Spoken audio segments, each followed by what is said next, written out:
Halo, apa kabar pemirsa? Senang sekali saya Wiki Adrian kembali menjumpai Anda dalam Indonesia Economic View with Afiliani. Seperti biasa, setiap minggunya saya dan juga Mbak Afiliani akan membahas beberapa isu yang menarik.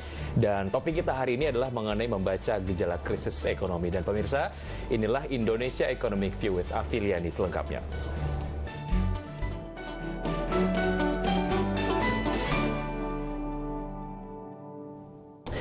Pelaksana tugas Direktur Jenderal Migas Ego Syahrial mengakui penurunan harga minyak dunia yang drastis dan berada di kisaran 28 hingga 32 dolar Amerika Serikat per barel menjadi momen untuk menambah impor crude oil atau minyak mentah. Meski demikian, dirinya mengakui hal ini juga berpengaruh kepada penurunan PNBP dari sektor migas. Harga minyak yang turun baik kategori Brent maupun WTI hingga angka 28 dolar Amerika per barel diakui pelaksana tugas Dirjen Migas Ego Syahrial menjadi momen untuk menambah impor minyak. Dengan harga yang murah seperti saat ini, Ego yakin Pertamina akan menambah impor crude oil yang murah untuk diolah di kilang Pertamina. Nikmatin dong. Apa Pak? Pertamina sekarang mau beli sebanyak-banyaknya. Kita banyak tangki-tangki kita mau isi. Apalagi ayo. Pak, soal dari PNBP kayak gitu kan merosot Pak. Iya, terus. Iya. PNBP kan jadinya Kira-kira itu ditanya ke Ibu. Hah? Bukan impor tuh sekarang sudah berjalan. Kita kan rata-rata impor lah. Cuma dengan harga gini ya, Pertamina pasti akan punya. Saya tanya dulu, pasti punya strategi mereka untuk lebih mengamankan. Meski demikian, Ego tak membantah jika penurunan harga minyak bisa berdampak pada penerimaan negara bukan pajak dari sektor migas. Hal ini bisa membuat pendapatan negara bukan pajak tahun ini turun. Dari Jakarta, Muhammad Olga, IDX Channel. Ya, Mbak Afi, satu pernyataan yang cukup menarik. Jika harga minyak dunia lagi melemah, ini ya satu momen yang bisa dimanfaatkan Indonesia untuk lebih banyak mengimpor minyak mentah gitu ya ke dalam negeri. Ini apa yang bisa ditelisik dari ini? Sebenarnya ini kan hanya dari sebagian sisi karena kita belum melihatnya secara ekonomi makro ya. Kalau secara BBM memang kan kebutuhan kita tuh jauh lebih tinggi daripada produksi kita. Tapi dia juga mengatakan tadi penerimaan BNPB kita juga turun karena kita juga selain kita import, kita juga ekspor minyak. Jadi kalau kita harga turun sampai 30 berarti ekspor kita juga akan mengalami penurunan. Itu berarti pemerintah akan mengalami penurunan pendapatan di luar pajak. Itu yang pertama. Nah, yang kedua adalah kita tahu dong kemarin kita bicara B20, B30. Nah, ini bisa jadi dengan harga BBM 30 nanti bisa dilupakan. Nah, orang-orang atau pengusaha-pengusaha yang mulai mempersiapkan energi terbarukan ini bisa ditinggalkan gara-gara harga BBM murah begitu. Nah, menurut saya harga 30 ini tidak akan jangka panjang, dia akan selalu berfluktuasi, apalagi ini tidak menguntungkan bagi negara-negara produksi ya. Jadi kalau dilihat dari harga pokok, negara-negara itu produksi itu minimal harus di atas 40. Kalau di bawah 40 mereka marginnya terlalu kecil, sehingga untuk menghidupi negaranya pun tidak bisa punya kemampuan gitu. Jadi menurut saya sih ini jangka waktunya kalau pendek ya itu nggak ada masalah, tapi kalau jangka waktunya bisa panjang itu sebenarnya membahayakan bagi ekonomi karena negara-negara di dunia ini banyak sekali yang sangat tergantung pada harga minyak gitu. Jadi artinya apa? Mendekati yang orang sekarang bilang wah ini bisa krisis apa enggak kan gitu ya. Nah, ini adalah salah satu tanda. Biasanya kalau harga BBM sudah jatuh, diikuti biasanya harga komoditas sudah jatuh. Nah, BBM dan komoditas ini atau oil dengan komoditas ini adalah dua komoditas yang di seluruh dunia itu menjadi sumber pendapatan negara. Negara yang bersumber pada jasa atau manufaktur itu nggak banyak gitu. Sehingga ini bisa menurunkan pertumbuhan dunia gitu. Jadi sudah ada corona turun, sekarang tambah turun lagi gitu. Jadi inilah yang ditakutkan akan menjadi salah satu gejala. Ini menjadi krisis. sebuah formulasi yang kemudian nampaknya akan memukul telak ekonomi di beberapa negara ataupun mungkin dunia secara global bahwa sebetulnya ekonomi dunia juga sedang melambat dan ini juga dampak COVID-19 yang juga mengglobal gitu. Nah, sebetulnya apa yang bisa dilakukan Indonesia terkait dengan pelemahan harga komoditas dan juga ini adalah menjadi sebuah konsekuensi dari melemahnya harga minyak dunia dan beberapa hal lain yang sudah ditimbulkan oleh perang dagang beberapa waktu yang lalu. Artinya gini, pemerintah ini jangan terlalu optimis. Kita harus tetap mempersiapkan. Kalau itu nanti tidak terjadi ya bagus. Gitu. Tapi kita harus mempersiapkan seandainya krisis gitu. Biasanya kan kalau krisis itu dimulainya adalah dari mulai sektor keuangan. Ya. Sektor keuangan kenapa? Ada dua sebenarnya penyebabnya. Satu, karena Indonesia ini tergantung investor asing. Kecenderungannya investor asing itu biasanya melepas, baik itu obligasi atau saham ya. Nah itu biasanya rupiah yang paling kena duluan ya. Itu satu gejalanya biasanya.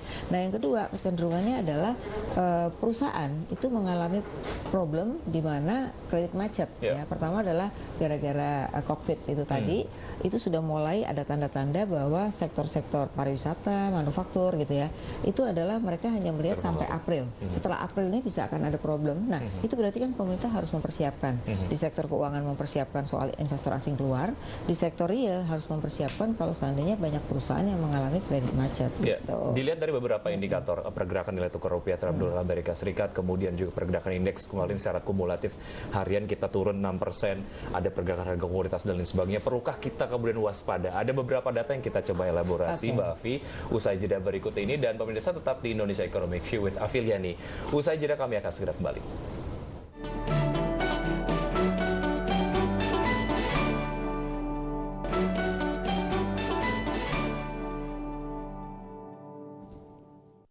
Ya, kembali di Indonesia Economic View with Afiliani. Di segmen ini akan ada beberapa data yang kita akan coba telah ataupun bahas satu-satu. Yang pertama adalah tentu saja ini mengenai tren pergerakan IHSG dari 26 Februari hingga 9 Maret 2020, tepatnya 9 Maret 14.30. Ini kemudian waktu tim kami mengkompilasi data. Ada pelemahan yang cukup signifikan. Secara kumulatif kemarin, Mbak Afi melemah sampai dengan 6% lebih. Nah, ini kalau dilihat dari indikator, kita sebetulnya tidak mau ini mengkategori sebagai indikator terjadinya krisis ekonomi. Namun kemudian dilihat dari tanda-tandanya pelemahan indeks melemah cukup signifikan walaupun hari ini terjadi rebound. Analisa Mbak Afi seperti apa? Begini, jadi sekarang ketika banyak persoalan di sektor real, maka kecenderungannya orang yang mempunyai uang termasuk para investor, dia tidak dalam menanamkan jangka panjang. Jadi mereka mengambil keputusan untuk jangka pendek. Nah, jangka pendek itu apa? Dia biasanya membeli saham dan obligasi. Nah, jadi mereka itu seperti keluar dan masuk. Ketika mereka masuk pasti indeks kita tinggi. Tapi kemudian ada isu sedikit corona, maka dia keluar, dia turun lagi. Nanti begitu tenang sedikit naik lagi gitu. Jadi kecenderungannya kemungkinan ini tahun ini akan masih terjadi fluktuasi naik dan turun dari indeks harga saham. Artinya ini sebetulnya hanya semata pergerakan teknikal saja, pasar memanfaatkan psikologi saja, atau ada kondisi fundamental yang perlu kita... Fundamental belum ketahuan. Karena kalau kita lihat dari laba, itu nanti baru diumumkan ketika akhir Maret, itu akan mulai sampai dengan Juni, itu akan kelihatan perusahaan-perusahaan mengalami laba atau tidak, atau labanya turun gitu. Tapi kalau saya prediksi sih 2020 labanya masih bagus, tapi tahun depan gitu. Jadi menurut saya sih ini hanya aksi ambil untung, memanfaatkan kesempatan untuk meraih keuntungan jangka pendek. Jadi fluktuasi ini menurut saya akan terjadi. Nah, problemnya adalah yang harus diwaspadai bukan indeksnya, tapi yang harus diwaspadai adalah ini sebagian besar adalah investor asing. Nah, kalau investor asing masuk waktu itu rupiah kita 13.000 kan. Nah, begitu investor asing keluar, maka rupiah kita bisa 14.000 lebih. Nah, bahayanya yang dikatakan krisis ketika rupiah kita itu bablasnya terus-terusan gitu ya. Bisa ke 15.000, ke 16.000. Nah, ini yang harus dijaga. Maka peran kebijakan moneter dari Bank Indonesia ini yang sekarang sudah mulai berjaga-jaga untuk menjaga rupiah jangan sampai melebihi daripada batas psikologis gitu. Nah, artinya di sini inilah salah satu tanda-tanda yang harus dicermati supaya tidak terjadi pelemahan yang berlanjut gitu. Itu indeks harga saham. Baik, mengenai kebijakan yang taktis yang bisa dilakukan agar kemudian pasar modal kita cukup stabil dan indikator-indikator dari krisis ekonomi itu tidak terindikasi di pasar modal kita, apa yang bisa dilakukan sebetulnya? Jadi investor domestik harus kita perkuat. Jadi selama ini kalau kita bicara literasi keuangan tidak hanya perbankan, tapi literasi keuangan itu juga harus di pasar modal. Kalau investor pasar modal kita lebih banyak di dalam ini, maka indeks naik dan turun tidak terlalu bermasalah karena tidak mempengaruhi nilai tukar rupiah kita gitu. Nah, jadi ini mungkin harus dipikirkan oleh pemerintah bagaimana caranya, termasuk instrumen derivatif mungkin juga perlu dipikirkan kembali gitu. Baik, kita menuju ke data berikutnya ini terkait dengan pergerakan nilai tukar rupiah terhadap dolar Amerika Serikat dalam 1 bulan terakhir seperti dapat dilihat dari 9 Februari hingga 8 Maret 2020 rupiah terhadap dolar Amerika Amerika Serikat terus melemah ya. gitu ya. Terakhir pada tanggal 8 Maret kemarin ada di posisi 14.390 per dolar Amerika Serikat. Jadi kalau kita lihat dari angka ini, pemerintah sendiri tuh punya asumsi di APBN-nya adalah 14.400. Jadi ini kalau, masih di bawah asumsi lah ya. Iya betul, masih pada angka yang relatif memang sesuai dengan rencana pemerintah. Ya. Tetapi kalau udah lebih dari itu, nah itu artinya yang harus hati-hati. Berarti biasanya akan naik lebih tinggi lagi karena orang melihat bahwa cadangan devisa itu tidak bisa dilihat sebagai yang bisa dimanfaatkan untuk menstabilkan. Nah, bijak atau tidak Mbak Afi untuk menggunakan cadangan devisa sebagai upaya untuk mengendalikan lah ya, ataupun menahan penurunan atau pelemahan rupiah terhadap itu tidak akan kuat untuk menahan ya, karena kenapa sebentar lagi nih biasanya Maret, April sampai Juni itu ada 30 miliar US dollar yang akan keluar karena pembayaran dividen setiap tahun tuh rata-rata dulu hanya 20, sekarang sudah hampir 30 miliar US dollar. Itu artinya apa? Kepemilikan asing di perusahaan-perusahaan Indonesia termasuk juga kepemilikan saham di Indonesia sangat tinggi. Jadi aliran dana akan keluar.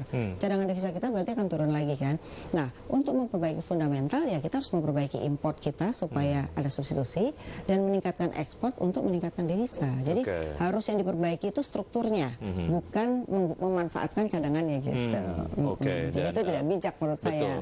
Dan kita apakah punya instrumen ke arah sana? Artinya secara kebijakan-kebijakan apakah nanti kemudian akan ada kebijakan-kebijakan yang menguatkan fundamental nilai tukar rupiah kita? Untuk saat ini yang dilakukan adalah Bank Indonesia. Saat ini Bank Indonesia membeli obligasi-obligasi pemerintah yang dijual itu semua dibeli oleh Bank Indonesia. Jadi Bank Indonesia sekarang memanfaatkan instrumen moneternya untuk menstabilkan nilai tukar. Kenapa? Karena kan biasanya kalau asing yang beli, begitu dia jual kan dolar juga, ya kan? Nah, artinya di sini tapi seberapa kuat Bank Indonesia untuk meraih hampir sebagian besar, karena 40% dari 3.000 triliun kan nggak mungkin semuanya dilakukan oleh Bank Indonesia. Nah, oleh karena itu penguatan secara struktural itu harus mengajak pengusaha untuk meningkatkan ekspor dan mengurangi impor. Gitu. Ya, berikut adalah ini mengenai pergerakan harga minyak mentah kategori WTI di beberapa waktu dari November 2019 hingga Maret 2020 secara pergerakan ini terus mengalami pelemahan. Maksudnya 51 ya? Iya, 51. Dan terakhir di 30,77 US dollar per barrel. Seperti apa? Sebenarnya sebelum minyak ini sampai 30, sebenarnya sudah diprediksikan bahwa tahun 2020 bahkan sampai 2021 kecenderungan harga komoditas itu masih akan turun. Jadi recovery dunia itu baru terjadi di 2022. Nah, cuman sampai angka 30 ini yang tidak diperkirakan ya. Karena kalau sampai angka 30 akan banyak tadi saya katakan negara yang mengalami problema terhadap ekonominya karena ada yang tergantung 100% sama minyak gitu. Nah, jadi ini menurut saya sih tidak akan jangka panjang. Kalau ini jangka panjang bisa masuk ke krisis ya, karena kemampuannya menjadi semakin turun, ekonomi makin tumbuhnya makin rendah juga. Dari sektor energi ataupun dari sektor perdagangan lah ya, terkait dengan pelemahan dari harga minyak mentah ini, sebetulnya seberapa pengaruhnya nanti kepada Indonesia? Artinya kalau Indonesia mungkin sekarang harga minyak BBM turun lagi. Nah, biasanya orang Indonesia kalau harga BBM turun, pemborosannya naik. Nah, begitu pemborosannya naik, maka ketika harga BBM mulai naik, maka kita mengalami apa? Impor yang lebih tinggi lagi gitu. Jadi menurut saya pemerintah harus punya konsistensi terhadap kebijakannya energi terbarukan walaupun harga BBM sedang turun gitu. Karena apa? Kalau tidak, kita akan mengalami problem yang sama. Kita sudah mengalami 4 kali dalam selama pemerintahan 7 presiden ini gitu. Ketika harga minyak jatuh, maka kita senang-senang dengan itu, tetapi begitu naik kita punya problem baru. Melupakan sumber energi yang lain. Tadi sebelum memulai acara Mbak Afi sempat sampaikan bahwa di era Presiden B.J. Habibie programnya semua gasifikasi, tapi kemudian ketika harga minyak turun, gasnya ditinggalin. Ini sebenarnya kekhawatirannya mungkin ya kita yang kemudian berjalan sekarang adalah biodiesel 30 gitu ya? Dan lain sebagainya. Ini kita idealnya pengennya menuju ke sana merealisasikan itu gitu. Nah, karena dengan adanya ini khawatir nggak? Gini, jadi dengan adanya energi terbarukan kita akan mengurangi ketergantungan terhadap import sebenarnya kan gitu. Nah, jadi mengurangi ketergantungan import itu yang dikatakan dengan memperbaiki struktur ekonomi kita. Tapi kalau sekarang kita senang dengan murah, tapi suatu saat begitu naik, kita akan mulai lagi dengan hal baru yang akhirnya defisitnya makin lama makin naik gitu. Itu yang kita takutkan sebenarnya. Gitu. Ketika program energi baru terbarukan betul-betul berjalan, kita dapat menghemat devisa gitu ya, dan secara cadangan juga ini akan memperkuat kondisi fundamental Indonesia gitu. Dan terjauh dari krisis ekonomi. Baik, kita masih ada satu segmen, Bu Afi. Kita akan lanjutkan usai jeda berikut ini, dan pemirsa tetap di Indonesia Economic View with Afiliani. Usai jeda, kami akan segera kembali.